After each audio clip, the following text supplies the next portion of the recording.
bienvenidos a la Iglesia Bautista La Viña de Cali. En el día de hoy vamos a continuar con la serie de enseñanzas, la declaración de fe de la Iglesia. Y queremos recordar que la semana pasada estuvimos hablando abierta y claramente sobre la fe salvadora. Y creo que nos quedó muy claro acerca de esta fe, el propósito de la fe salvadora, quién es el que la origina y cómo enrobustecerla. Y eso fue muy importante es muy importante porque el cristiano vive por la fe, no por la vista, sino por la fe. Y si retrocediere, dice el Señor, no agradará a mi alma. El cristiano, una vez ha creído, nunca deja de creer. Sufre crisis, tiene problemas en su vida, hay circunstancias que tal vez le ponen a pensar, pero nunca duda del amor de Dios, porque ha tenido un encuentro con Dios y eso le enrobustece su fe.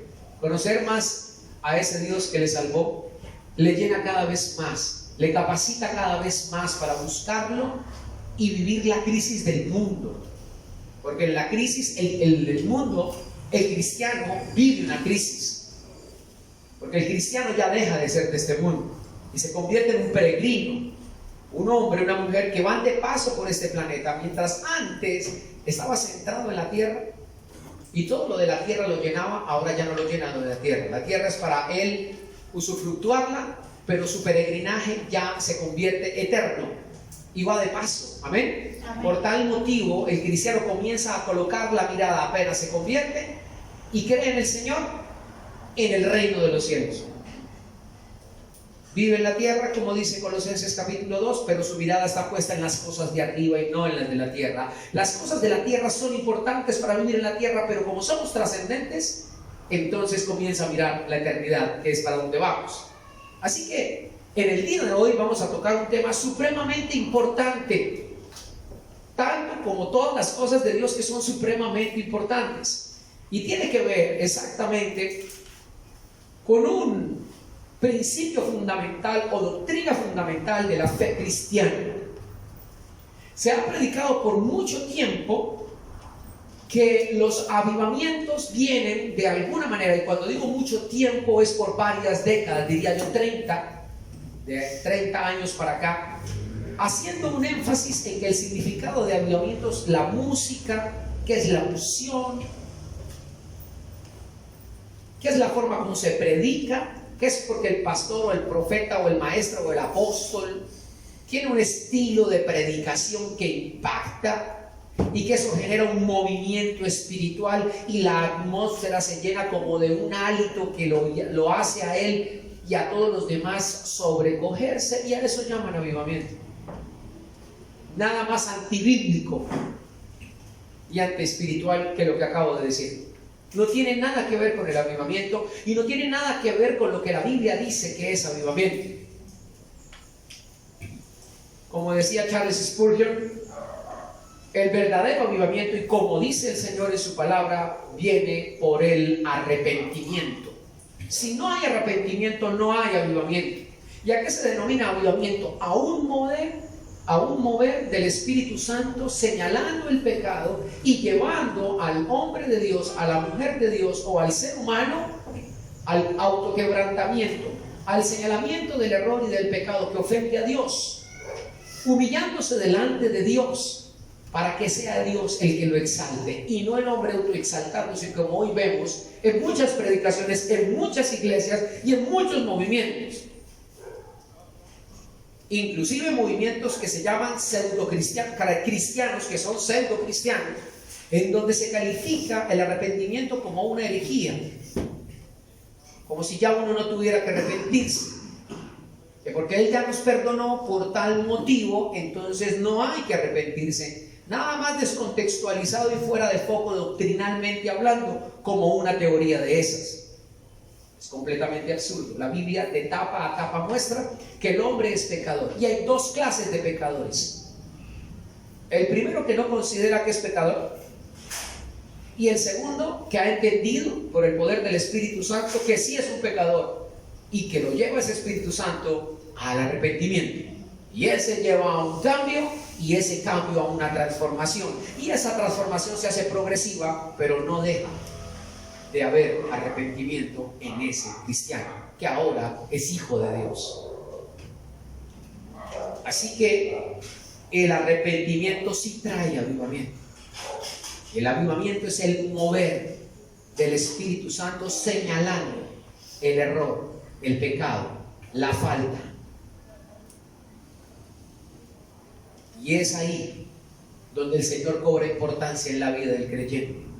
El avivamiento eclesial o general comienza con un avivamiento personal. El avivamiento personal es el resultado de una condición reconocida en el individuo como pecadora, como pecador. Si no, no hay avivamiento.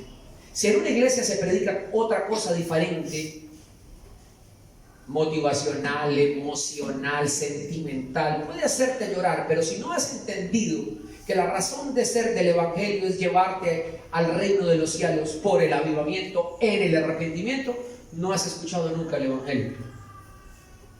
Marcos y Lucas nos muestran claramente cuando Jesús predicaba, y también en Marcos y Lucas muestra, y en Juan, al Señor Jesucristo diciendo: arrepentidos, porque el reino de los cielos se ha acercado. Esa es la boca de Dios haciendo un avivamiento. Ese es un hombre y una mujer de Dios que tiene como centro a Jesucristo, que es el santo, santo, santo, el ungido de Dios, que lo único que produce cuando tú te encuentras con Él es que Él es santo y tú y yo somos pecadores. No hay más. Por eso el arrepentimiento es una doctrina vertical. Iglesia que no predique el arrepentimiento, iglesia que no lleve a la congregación al arrepentimiento por la palabra de Dios y por el mensaje de las buenas nuevas del Señor, es una iglesia muerta. Esa sí es una iglesia muerta, llena tal vez de luces, como decía al principio, de emotividad, de emociones, de música. Puede el predicador o el pastor, el título que se quiera colocar, ser muy emotivo, muy ungido, qué lindo, qué bueno. Puede haber mucha ciencia en la palabra, puede haber mucho conocimiento, pero si no te lleva eso a un cambio y no te señala eso, porque te señala el problema, me señala a mí el problema. Si no hay señalamiento por el poder del Espíritu Santo contenido en la palabra, no hay arrepentimiento y no hay avivamiento. Tal vez hay emocionamiento, eso no existe en la RAE. El emocionamiento masificado produce adrenalina, y esa adrenalina produce sensaciones y emociones, pero no es avivamiento. Por eso tenemos que ir a la Escritura, y dentro de la declaración de fe que contiene esta iglesia y contienen muchísimas iglesias cristianas en el mundo, digamos que el arrepentimiento es un cambio de mente. Es un cambio de mente en el cual el ser humano tiene la convicción de su pecado como resultado de oír la verdad del Evangelio y la obra iluminadora del Espíritu Santo. Amén. Vamos a mirar entonces en Primera de Juan este sustento a este postulado, el sustento a este postulado. En Primera de Juan, primera carta del apóstol Juan, una epístola de hecho universal, encontramos entonces la siguiente declaración del Señor por boca del apóstol Juan.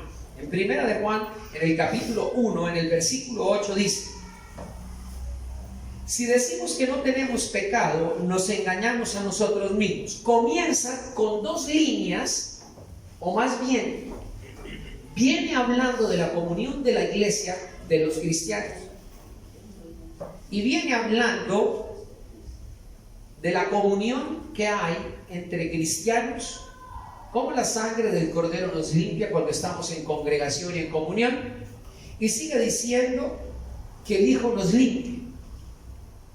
Pero si decimos que no tenemos pecado, nos engañamos a nosotros mismos. No hay peor engaño que creerse usted bueno. No hay peor engaño para el ser humano creerse bueno, buena gente. Es que ese señor es más buena gente es que la vecina es más buena gente, yo creo que ya no está en el infierno porque fue más buena gente.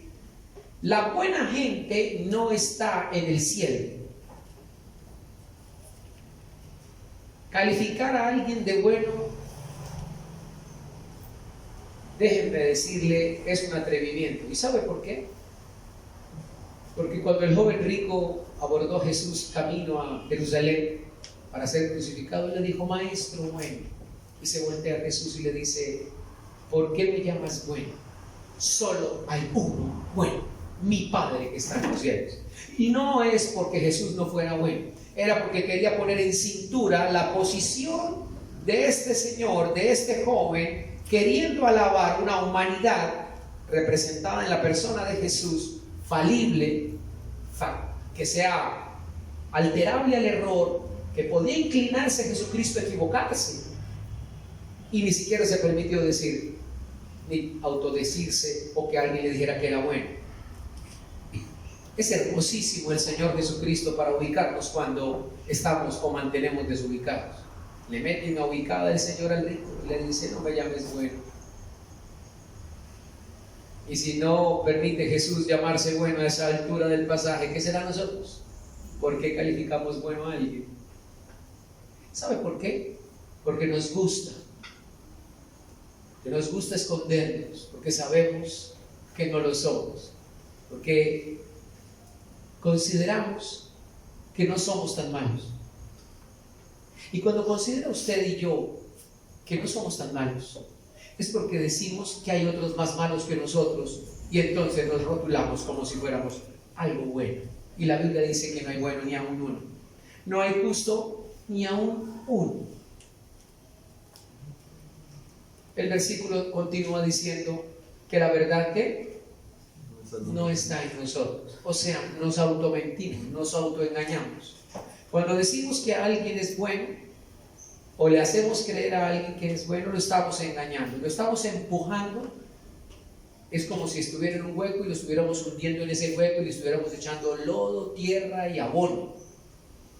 Y de ahí no va a salir nada bueno, porque un árbol bueno da frutos buenos, pero un árbol malo da frutos malos. Y si no se cambia el corazón, y si no se cambia el árbol, seguirá, así sea bien abonado, dando frutos malos. Y tiene que haber alguien que cambie el corazón. Amén. Amén. Por tal motivo, el pasaje nos señala en esta noche que el ser humano debe entender que no es bueno. Si fuera bueno, estoy cansado de decirle a los jóvenes en mis enseñanzas, si realmente fuéramos en algo bueno, el mundo sería diferente. Y resulta que ni siquiera en las perfectas democracias, en las culturas más avanzadas, tercermundistas o primermundistas, mejor, hay maldad, hay destrucción. El hombre busca quitarse la vida. Cuando las necesidades están completamente cubiertas, el ser humano se cansa. Se cansa porque no tiene pasión, no hay por qué luchar, todo lo tengo. Y entonces busca que satisfacer sus deseos, y en esa búsqueda de sus deseos se encuentra que está vacío y que se da cuenta que es ruin y que no ha hecho nada. Entonces va ahí con su plata, hace obras, se vuelve filantrópico, se vuelve alguien altruista, buscando en quién invertir o quién hacer, porque por dentro sabe que tiene una obligación imperante, emergente de su corazón, a cubrir su propia maldad, tapar su conciencia con lo que él quiera, como llame que sea Dios, pero nunca decir yo soy malo. Eso no. No vemos a un presidente diciendo me arrepiento, yo soy malo. Yo soy malo con mi esposa y con mis hijos, yo soy muy malo. Ay, no se diga así. No se trate de qué. No se dé tanto palo. Hoy no se le puede decir nada a nadie. Y dentro del ámbito cristiano tampoco se le puede decir nada a nadie porque se siente. Hermano, haga tal cosa, corrija aquí. Y el pastor, ¿por qué me habrá dicho eso? No se les puede decir nada. Hay una hipersensibilidad en el corazón de la iglesia tremenda. Buscan donde les alaben el ego, donde les soben la espalda y la cabeza, donde puedan escuchar que son buenos, que tienen el poder. que son líderes, que son fuertes, que son autosuficientes, que proyectan su vida y que construyen su destino. Eso es lo que están buscando. Y llegarán al final de la meta y se darán cuenta que están vacíos, están desiertos, están solos. Que todo lo que compraron, el valor que le dieron a las cosas, no significó nada más que una suplencia de necesidades, pero la principal no la suplieron. Están vacíos. Jesús lo dijo. ¿De qué le gana al hombre? ¿De qué le sirve al hombre ganar el mundo si pierde su alma? De nada. Pero no queremos escuchar a Jesús. No queremos creerle al Señor de que somos malos. Y eso permeó la iglesia ya. Nos creemos autosuficientes, vuelvo y repito. Esta iglesia debería estar llena de gente que quiera ser cambiada por el Señor. No nos creemos que nos podemos autoconocer, que con 3 vidritos ya somos espirituales. Eso no es así. Por más tecnología que haya, nadie cambiará, nada cambiará. Mi relación personal con mi esposa, tete a tete, cerca, una a una, peleando, luchando, perdonándonos, entendiéndonos, mirándonos, oliéndonos, aprendiendo a soportar, aprendiendo a ceder. Eso no lo hará ningún video, ni ninguna audiollamada, ni fonoaudiollamada, ni nada de esas cosas. Uno no puede capar iglesia por televisión. Falso, mentiras. Eso es un gran engaño de la tecnología. Tú no puedes informar. Pero verdaderamente donde Dios se manifiesta es en la congregación de los vivos. Amén. Amén. Donde estamos unos unidos a los otros, juntos. Y perdónenme la expresión, juntos y revueltos. El Señor le dijo: manténganse juntos, manténganse unidos, hasta que sean revestidos de poder de lo alto. Porque ahí sí, como dice el dicho popular, donde está la unión está ¿qué? La fuerza. Porque una casa dividida no puede prevalecer. Si usted entiende eso, usted busca todas las formas de congregarse y conocer a otros como usted, para fortalecerse, para ayudarse, para animarse. El autosuficiente se aísla. Cree que nadie le puede enseñar. ¿Quiere una herida en el corazón? ¿Tiene un problema con Dios? ¿Tiene que caer a los pies de decir ¿qué? Señor, me arrepiento, peco? Lo peor que le puede pasar a un hijo de Dios o a un ser humano es no entender que está en problemas con Dios. Creerse que él solo o ella sola puede solucionar su problema, que no necesita de otros y otras. Eso es lo peor que le puede pasar a un ser cristiano. Es una brasa, es un carbón. Se aíslan los carbones y se apaga la brasa. Se juntan los carbones y se enciende la llama. ¿Amén? Amén. Por eso el arrepentimiento no es individual. Aparece en el corazón del ser humano por el señalamiento del Espíritu Santo, pero necesita que el fuego se una para que haya un conglomerado en donde se exalgue al Dios que es santo. Una iglesia pecadora, arrepentida, unida, clamando a Dios. Amén. Humillada delante del Señor. Por eso dice el versículo número 9: si confesamos nuestros pecados, Él es fiel y justo para perdonar nuestros pecados y limpiarnos de toda maldad. Si nosotros procedemos al arrepentimiento, entonces seremos sanados. Nadie puede ser sanado si no reconoce su pecado. En la iglesia de Cristo, para ser sanados en todas nuestras áreas, necesitamos imperantemente reconocer nuestra falta. Nadie, ni un drogadicto puede sanarse si no reconoce su adicción. En la iglesia de Cristo, nosotros somos pacientes en vía de recuperación. Algunos en cuidado intensivo, otros en cirugía, otros ya ubicados en la habitación, con solución salina, con destroza, tal vez entubados con un respirador, o tal vez sin respirador, comiéndose la medicina y tomándose lo que se tiene que tomar, pero en vía de recuperación, hasta que puedan volver a caminar. Y el médico del Señor del cielo diga: cuidado, no dejes de tomar tu medicina, porque el día que la dejes de tomar te puedes volver a enfermar. Come bien, pórtate bien y camina sanamente delante de Dios. Yo soy tu medicina. Amén. yo soy tu cirujano. Pero ¿qué pasa cuando nos enfermamos espiritualmente? Nos creemos, bueno, yo me mando, yo puedo. Y ahí entonces cometemos el grave error y nos aislamos. Y es interesante porque el diablo busca que los cristianos no se arrepientan. Que los cristianos no tomen la decisión más importante de reconocer su pecado. El diablo es orgulloso. Y el que no reconoce su pecado es una persona orgullosa, soberbia y altanera, desafiante y altiva, como es el diablo. Y el Señor dice en el Salmo: yo miro y resisto al soberbio, ¿saben? Y permito y me acerco al humilde de corazón. Al que reconoce su falta, al que reconoce su falla, entonces a ese restauro, entonces a ese levanto.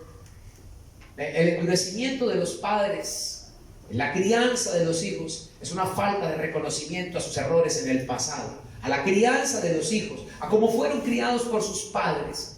No ha habido un genuino arrepentimiento. Por eso los hijos se manchan y se dañan. No reconocen sus errores, sino que le echan la culpa a sus hijos delante de sus parejas o fuera de sus parejas, justificando su pecado. No hay peor daño que se le pueda hacer a un hijo que no se reconozca la falla o el error delante de ellos, o delante de la esposa, o quien esté criándolos, porque eso se les da una imagen confusa o difusa de cómo es Dios y que qué características tiene el alma del ser humano, que es falible, que se equivoca, que necesita ayuda.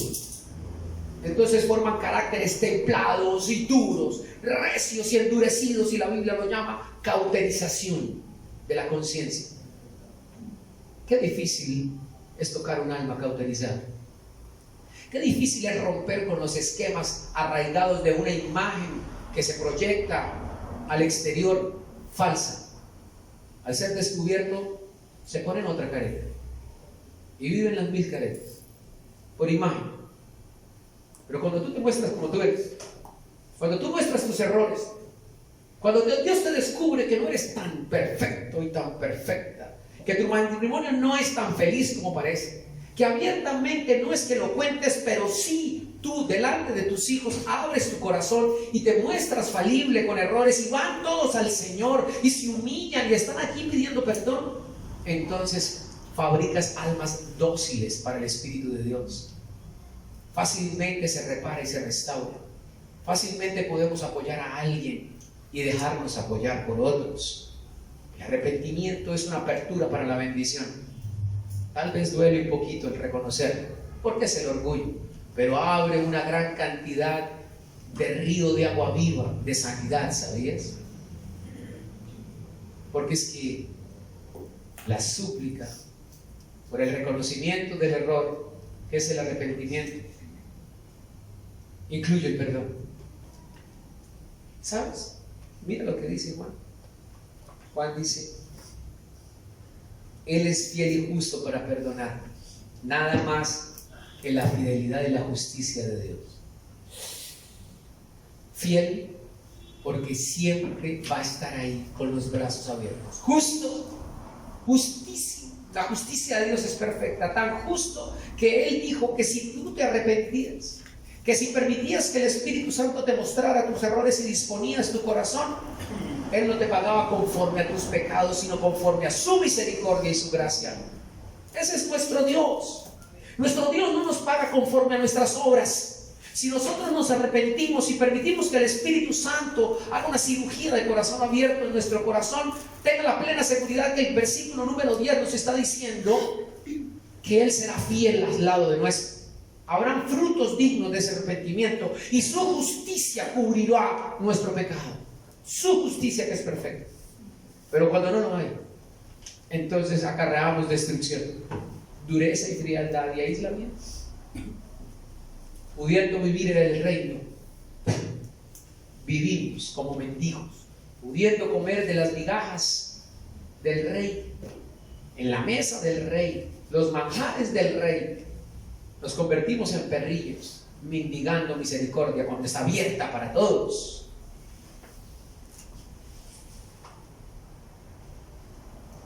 Por tal motivo, sigue diciendo la declaración de fe de nuestra iglesia, que el arrepentimiento es la identificación de un hombre pecaminoso con la actitud que Dios tiene hacia el pecado. La identificación de un hombre pecaminoso con la actitud que Dios tiene hacia el pecado. Un hombre arrepentido ve el pecado como Dios lo ve. Lo que Dios llama pecado, un hombre arrepentido, una mujer arrepentida, lo llama igual. De la misma manera, Dios nos está invitando en esta noche a que llamemos las cosas santas, santas, y profanas, profanas. Las que son santas, pero las que no son santas y son profanas, debemos llamarlas así. Porque llegarán tiempos en que a lo malo llamarán bueno, y a lo bueno malo. Y estamos en ese tiempo. La iglesia está metida en esa burbuja, en que todo es bueno, en que siempre tiene que haber dinero, en que no tiene que haber escasez, porque si hay escasez hay pecado, y porque si hay pecado es que no te has confesado. ¿Y por qué no puede haber escasez en un corazón arrepentido? ¿Qué tiene que ver eso con una cosa con la otra? ¿Qué tiene que ver el dinero y la prosperidad con un avivamiento personal o eclesial? No tiene nada que ver, absolutamente nada que ver. No hay mayor persecución en la historia de la iglesia cuando Roma persiguió los primeros 30 años de la iglesia primitiva, que tenían que esconderse en las catatumbas debajo de las fosas del acueducto romano para tener su cena del Señor. No había vino, no había nada fermentado, no tenían nada, pero todos fielmente iban y se reunían. El imperio dio la orden de acabar con todos, y como no pudieron, entonces tuvieron que quemar Roma. Y Nerón le echó la culpa a los cristianos, porque así es la verdad de Dios, no la pueden quemar. Cuando una iglesia está reunida, arrepentida y humillada y perseguida, es más poderosa que cuando se vuelve gloriosa y pomposa y próspera como la quieren presentar hoy en día. Eso es una mentira. Cuando una iglesia está humillada, el diablo quiere levantar catedrales para que se deslumbren por la catedral y no miren la sencillez de la hija de Dios, de la niña, de los ojos de Dios. Por eso, en el capítulo número 2 de Juan, ahí se pueden devolver ustedes, o ahí están en la misma página, el Señor nos habla con un tierno amor. Primera de Juan 2, y nos dice en el versículo 1 y 2: hijitos míos, estas cosas os escribo para que no pequéis. Dios está diciéndonos: si usted se arrepiente, yo lo perdono y lo sano. Esa debe ser su actitud.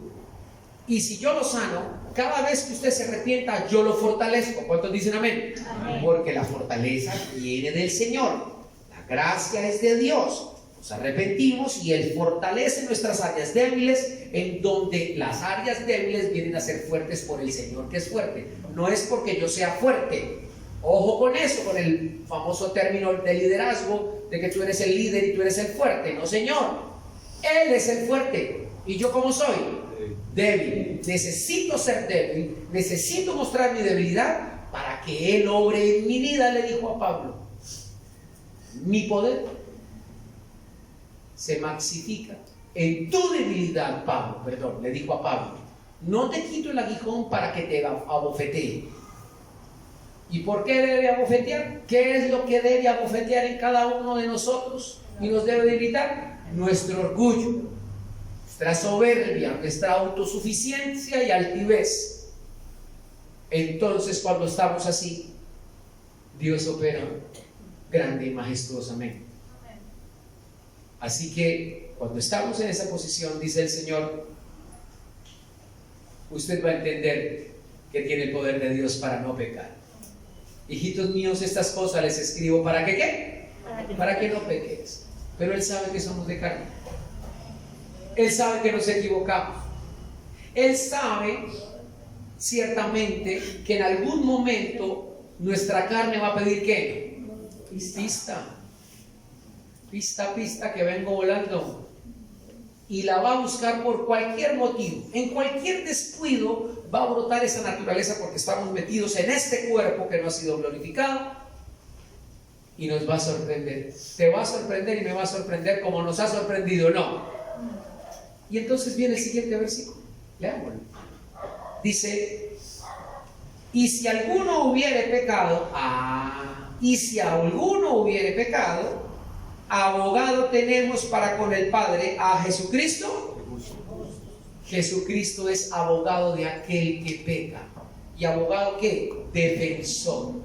Porque el Señor espera que el que fue avivado una vez viva una serie de avivamientos diariamente y constantemente dependiendo del Señor.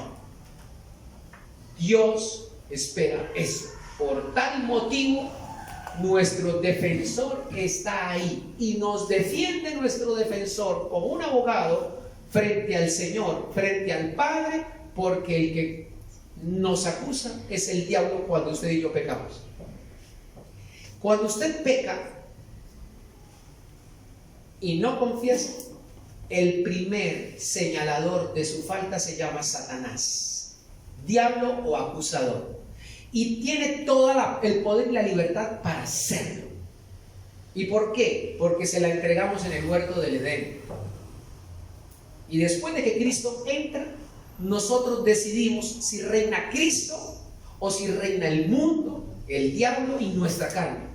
Y ahí no se mete Dios. Mas cuando somos sus hijos, en el momento que hicimos esa declaración de fe con respecto a nuestra condición y nos mantenemos humillados, pero cuando fallamos, nuestro Señor Jesucristo aboga por nosotros. Cuando el diablo nos acusa, Jesús dice: pero Él creyó en mí. Mi sangre lo ha limpiado infinidad de veces. Amén. Es más, Él puede hablar con mi Padre, porque mi sangre le ha justificado y Él ha creído en la sangre del Cordero, que le puede ¿qué? Limpiar su pecado. Pero no se ha arrepentido, no importa, Él va a proceder a ¿qué? Al arrepentimiento. Porque si no tenemos ese abogado, entonces no tendríamos cómo salvarnos, ni seríamos salvos. Por eso ese abogado, el justo, sabe que el que hace justicia no es el que peca, sino ¿quién? Él que fue justo. ¿Usted me está entendiendo? Amén. Yo espero que sí. Amén. Yo espero que usted cada día vaya a la cruz, no para ser salvo, sino para santificarse. Y uno se santifica confesando su pecado. Uno va a la cruz para reconocer su falta. Uno va a la cruz para reconocer diariamente su condición de pecador. Uno va a la cruz para humillarse y para reconocer que el que está muriendo ahí injustamente murió por mí, que yo debería estar en esa cruz y que Él pagó por mí. Uno va a la cruz para que cada minuto de su vida sea una celebración de avivamiento, en donde Él sea el centro de la fiesta, el centro del gozo, el centro de la reunión. Esta reunión no tendría sentido si Jesucristo no hubiera muerto en la cruz y no hubiera resucitado. Él es el centro de la predicación. Él debe conducirnos al arrepentimiento y debe conducirnos a una cercanía mucho más íntima con el Señor. El Señor Jesucristo es el motivo de nuestra vida. Amén. Si no es así, usted no ha nacido de nuevo. Si no es así, usted no ha experimentado lo que es el verdadero arrepentimiento. Si usted vive una religión, usted todavía se cuelga a Jesús, todavía lo tiene en la cruz. Usted no ha nacido de nuevo, todavía lo tiene en estampitas y en cuadros, pero realmente usted no es un hijo de Dios como dice la Biblia, y como ha declarado el Señor, que uno llega a ser hijo de Dios y a nacer de nuevo. Tal vez conoce ciertos principios y ha sido herencia que le cuenten algunos sucesos, pero no ha tenido un encuentro personal con el Señor, porque el Señor es santo y yo soy pecador. Y un encuentro entre el santo y el pecador lo único que puede producir es que Él es Dios y yo soy su creación, y su creación tiene que sujetarse a ese Dios. Y al sujetarse a ese Dios, usted tiene que producir, o Él puede producir en usted, debe producir en usted un cambio. Y si usted es de la misma, usted no se ha arrepentido y usted no ha nacido de nuevo.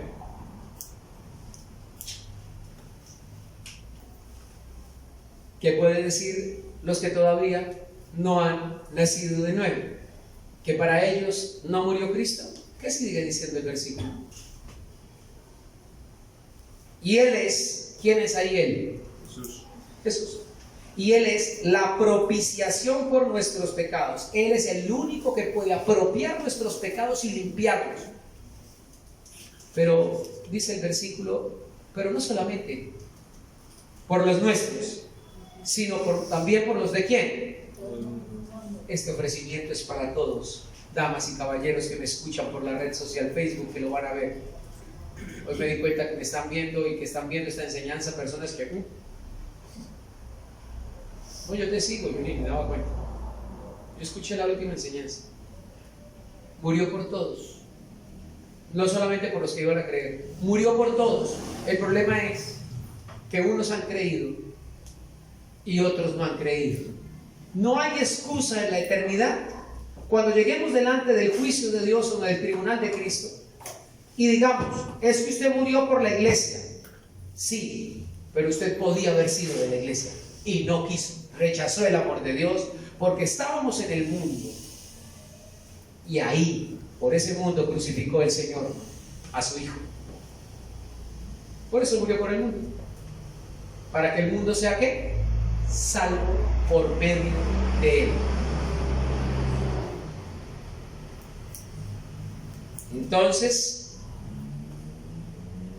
el arrepentimiento es producido o conducido por Dios como un proceso. El cambio de parecer y el incentivo para este cambio es Dios. Aquí hay una verdad impresionante. El cambio de parecer o el cambio de mentalidad y el incentivo para este cambio no es el pastor y la forma como el pastor predica.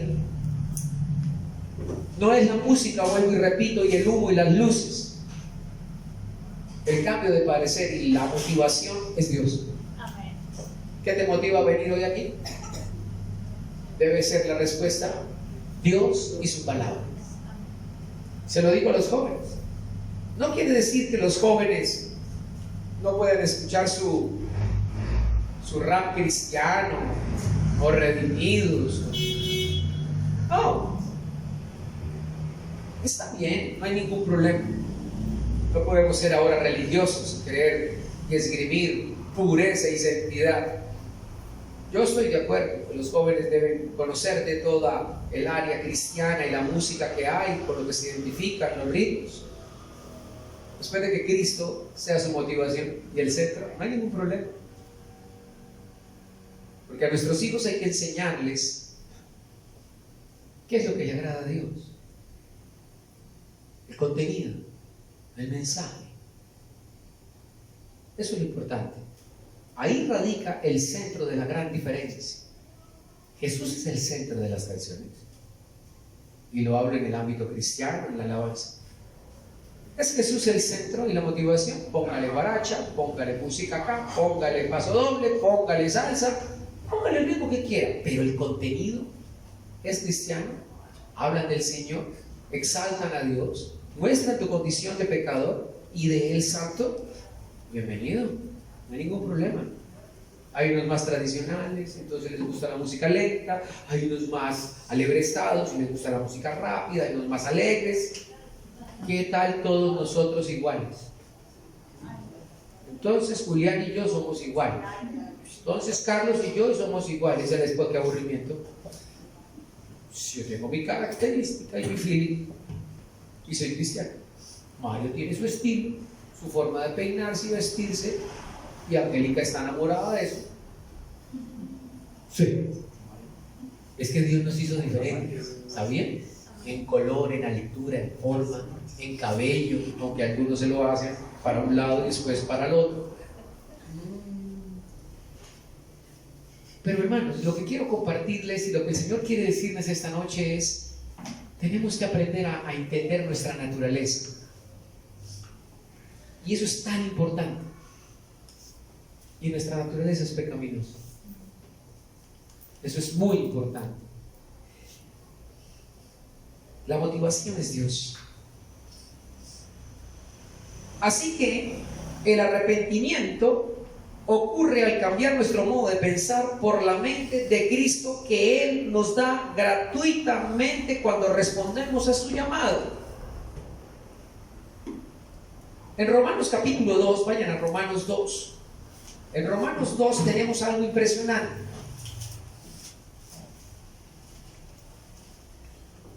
En el versículo número 4 dice: ¿cómo será que el Señor, a manera pedagógica de preguntas, como la mejor pedagogía es la pregunta, ¿sabían? Hoy en día en la educación todos los temas deben iniciarse con preguntas. Primero un problema y arrancamos con una pregunta. Así arrancan las clases hoy. Una situación crítica y una pregunta. Porque las preguntas me llevan a cuestionarme y a cuestionar el postulado. Y mire cómo arranca el Señor en el 2.4. O menospreciáis la riqueza de su bondad, que significa benignidad, paciencia, longanimidad, ignorando que su benignidad te guía al arrepentimiento. ¿Quién nos guía al arrepentimiento? La bondad de Dios. Dios. Es muy tremendo y muy terrible alguien que Dios lo va guiando a reconocer su falla y él se salga de ahí. Es muy triste eso. Nos extraviamos fácilmente cuando pasa eso. Miren lo que dice el 5. ¿Qué dice el 5? Pero por tu dureza y por tu corazón, ¿qué? Increíble. Dios produce el arrepentimiento, pero nos ha dejado una parte a nosotros: la disposición. Él no va a obligar a nadie a que se arrepienta. Él produce ese arrepentimiento, pero nosotros tenemos que disponer nuestro corazón y reconocer nuestro fallo y nuestro pecado. Y dice el Señor: pero por la dureza de tu corazón. Y sigue diciendo: no arrepentido, atesoras para ti mismo, ¿qué? Ira, para el día de la ira y de la revelación del justo juicio de Dios. Alguien que no se arrepiente, alguien que no dispone su corazón, alguien que no pide perdón por Dios, es alguien que acarrea juicio. ¿Qué dice? Acarrea juicio.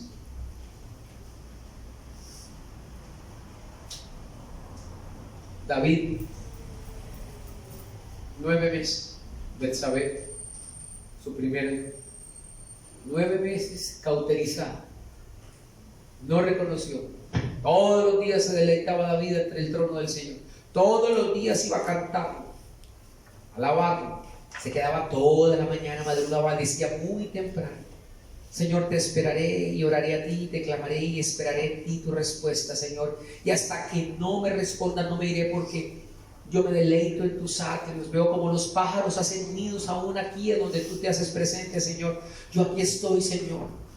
De mañana oirás mi voz, me presentaré delante de ti, dice David. Pero cuando pecó y no se arrepintió y se justificó, se envaneció y se endureció, hasta tal punto que Dios mandó a un profeta para romperle su dureza. A veces nos pasa así. Estamos tan endurecidos que este sermón, o un accidente, o cualquier otro elemento que Dios utilice como profeta, en ese caso fue Natán, nos haga mirar hacia adentro y como David tenga que decir: Señor, contra ti solo he pecado. Pero ya era muy tarde. El Señor te ha perdonado, David, pero ha decidido matar a tu hijo. Así es. Dios espera que no tengamos que endurecer. Yo aprendí de mi pastor y le agradezco tanto por la vida de él, porque me enseñó, como dice la Escritura, a tener cuentas cortas con Dios. No dejar alargar la cuenta de pecado en mi vida. Arrepentirme cada mañana, a agachar mi mirada y decir: Señor, hoy un día más soy un pecador que me arrepiento delante de ti. Tu gracia me cobija este día, Señor. no pasar por alto de que en el sueño no te pequé, porque David decía, aún cuando duermo, mi pecado se enseñorea de mí. Pero mira hasta dónde llegó David. Y doy gracias a Dios por eso. Yo creería que es parte de un hábito. 21 días, dicen los científicos, en la psicología, que se demora un ser humano para incluir un hábito en la vida, volverlo rutinario, parte de la vida. 21 días y 90 en formar una cultura, hacer parte ya de tu vida integral, que nunca olvidarás. 21 y 90. ¿Por qué no haces esa prueba? Arrepentirte todos los días. Escoge una hora del día. Mañana, tarde y noche podría ser. Pídele perdón a Dios. No vayas a decir, pero es que hoy estoy haciendo un inventario y no creo que haya pecado. No vayas a decir eso. No vayas a caer en ese error. Pero es que no soy consciente de ningún. No te preocupes por la conciencia que está más caída que cualquiera. Corrupta, dice la Biblia. No confíes en tu conciencia, confía en la palabra de Dios. Ella te dice que tú y yo somos pecadores. No porque pecamos, sino porque somos de naturaleza ¿qué? Pecaminosa. Aquí no está la teología católico-romana que dice que somos pecadores porque pecamos. Entonces, si no peco, soy santo. Es absurdo, eso es loco, eso no es antibíblico. No, aquí somos, como dice el Señor, pecadores y tenemos que arrepentirnos. Por eso, Romanos capítulo 2, 4 dice: no ignoremos esa riqueza que el Señor nos está permitiendo. Y sigue diciendo el Señor en Mateo capítulo 3. Vamos a Mateo capítulo 3, el primer evangelio del Nuevo Testamento. En Mateo capítulo 3, versículo número 2 dice, con respecto a Juan el Bautista, antes de que Jesús fuese bautizado: en aquellos días vino Juan el Bautista predicando en el desierto de Judea. ¿Y cómo predicaba Juan el Bautista? Arrepentíos porque el reino de los cielos se ha acercado. Y sigue diciendo, pues este es aquel de quien habló el profeta Isaías cuando dijo: voz del que clama en el desierto, preparad el camino del Señor, enderezad sus sendas. Arrepentidos. He ahí el gran avivamiento. Marcos capítulo 1, ¿qué dice? Marcos capítulo 1 dice en el versículo número 15. Mejor 14 y 15 dice: después de que Juan fue encarcelado, Jesús vino a Galilea, predicando el evangelio del reino de Dios y diciendo: el tiempo se ha cumplido y el reino de Dios se ha acercado. ¿Qué? Arrepentidos y creer en el evangelio. Les quiero decir que Marcos y Mateo nos muestran la mayor oportunidad que Dios le ha dado al hombre en esas 4 líneas. Arrepentidos, el reino de los cielos se ha acercado. No hay mayor gracia y gozo que escuchar esto de parte de Dios. Si Dios lo está diciendo, ¿qué podemos decir nosotros? En Hechos capítulo 17, y ya vamos terminando. En Hechos 17, el versículo número 30.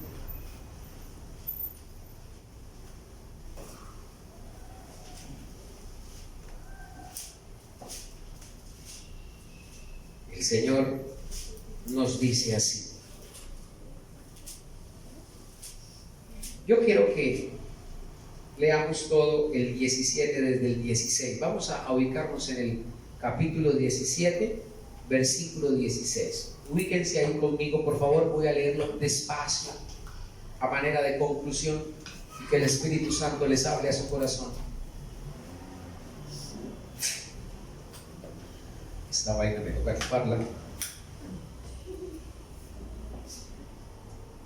Dice así: Mientras Pablo los esperaba en Atenas, su espíritu se enardecía viendo la ciudad entregada a la idolatría.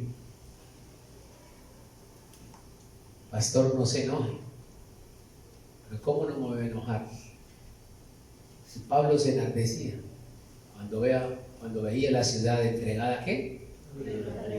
Si hay algo que enoja a Dios porque Dios se aira, es la idolatría. ¿Sabía usted eso?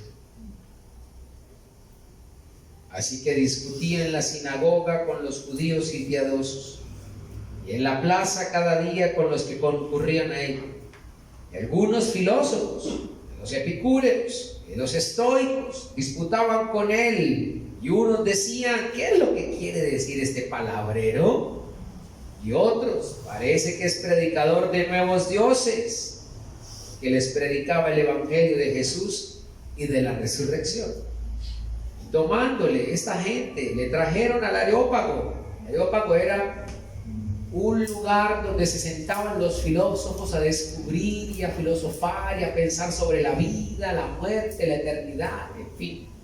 El Areópago. Ahí estaban los más inteligentes. Pues se reunían ahí y decían así: dice así, podremos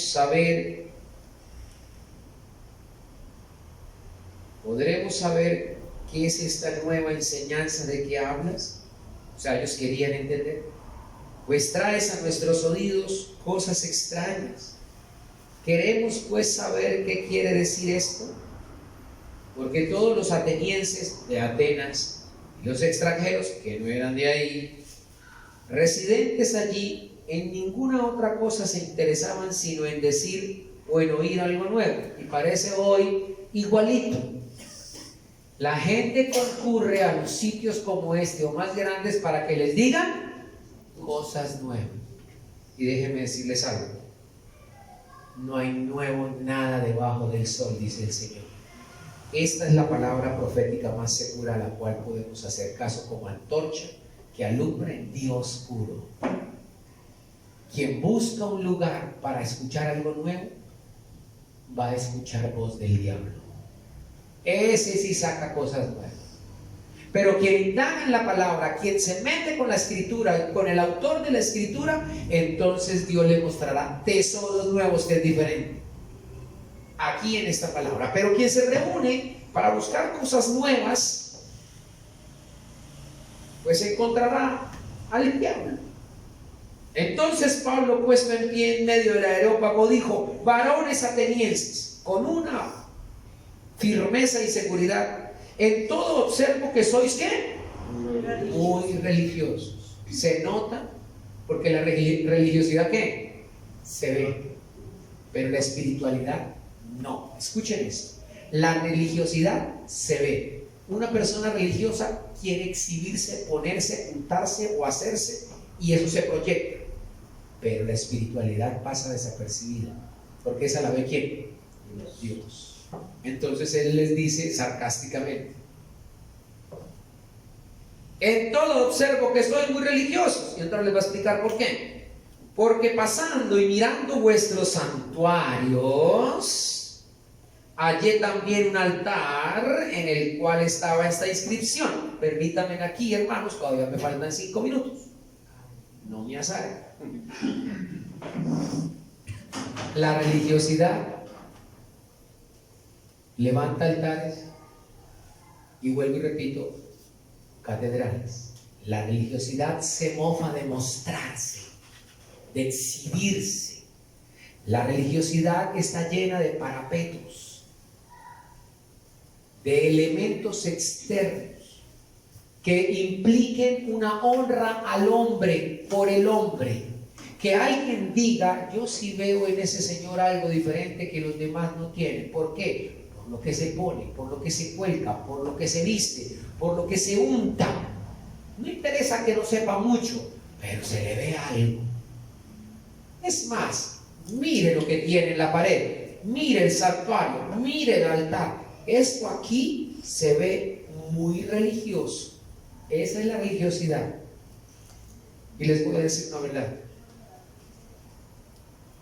Entre más religioso, más lejos de Dios.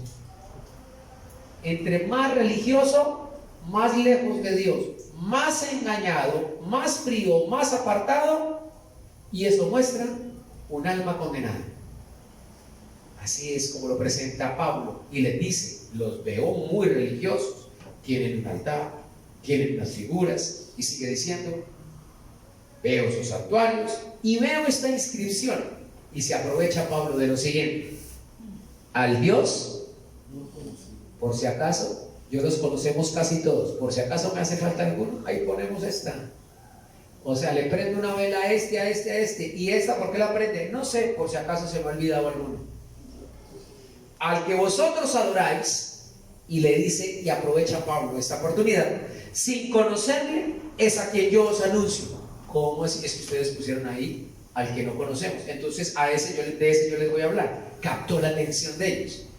El Dios que hizo el mundo y todas las cosas que en él hay, siendo Señor del cielo y de la tierra, no habita en templos hechos por manos humanas, ni es honrado por manos de hombres como si necesitase de algo, pues Él, ese Dios al que ustedes no conocen y yo les estoy presentando, Él es quien da a todos vida y aliento a todas las cosas. Esto está por el Señor Jesucristo. Esto existe, yo existo, el aire existe, todo lo que existe, existe por Él.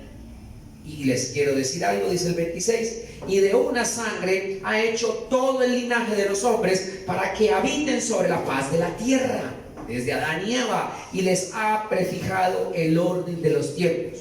A cada uno le va a llegar su hora, dice ahí. Y los límites de su habitación no van a poder ir más allá hasta donde yo se los permita. Y sigue diciendo, para que busquen a Dios. Todo esto lo ha permitido el Señor, es para que lo busquen. Si en alguna manera, palpando, pueden hallarle, ¿será? Y sigue diciendo, aunque ciertamente no está lejos de cada uno de nosotros, porque en Él vivimos y nos movemos y somos, como algunos de vuestros poetas también han dicho, porque linaje suyo somos. Siendo pues linajes de Dios, no debemos pensar que la divinidad sea semejante a ¿qué? A oro, a plata, o piedras, o ¿qué? O esculturas de arte y de imaginación de hombres. Y ahora viene el 30 y remata hermosamente el Señor. Pero Dios, habiendo pasado por alto los tiempos de esta ignorancia, como quien dice, quienes escuchen este mensaje ya no son ignorantes de la condición del corazón, quienes escuchan ahora este mensaje a través de las redes, como no lo son a los que Pablo les estaba predicando. Ya habiendo pasado por alto en otros tiempos esta ignorancia, ahora manda a todos los hombres en todo lugar que se arrepientan. ¿Por cuanto qué? ¿Por qué motivo se tienen que arrepentir? ¿Por qué tenemos que arrepentirnos? Dice así, por cuanto ha establecido un día en el cual juzgará al mundo con justicia por aquel varón a quien designó, dando fe a todos con haberle levantado de entre los muertos. Amén. Amén. Un día Dios juzgará. Un día Dios traerá toda obra humana a juicio. Y no todos van a creer. Miren el versículo 32. Pero cuando oyeron lo de la resurrección de los muertos, unos se burlaban y otros decían, ya te oímos acerca de esto otra vez. Y así Pablo salió de en medio de ellos. Mas algunos creyeron juntándose con él, entre los cuales estaba Dionisio, el Areopagita, una mujer llamada Dámaris, que por cierto no ha venido, y otros con ellos. Amén. Hermanos, Dios ha establecido que un día juzgará los hombres con justicia. Y antes de que llegue ese día, porque hoy no ha llegado, no sé si sea el minuto siguiente a este, Dios invita a que nosotros procedamos al arrepentimiento. Amén. Amén. El arrepentimiento es el camino al avivamiento. ¿Quieres beber una familia? Aviva tu corazón con el arrepentimiento de Dios. Inclina tu rostro ahí donde estás. Y vamos a invocar el nombre del Señor como lo hemos hecho durante toda esta tarde y noche. Vamos a decirle: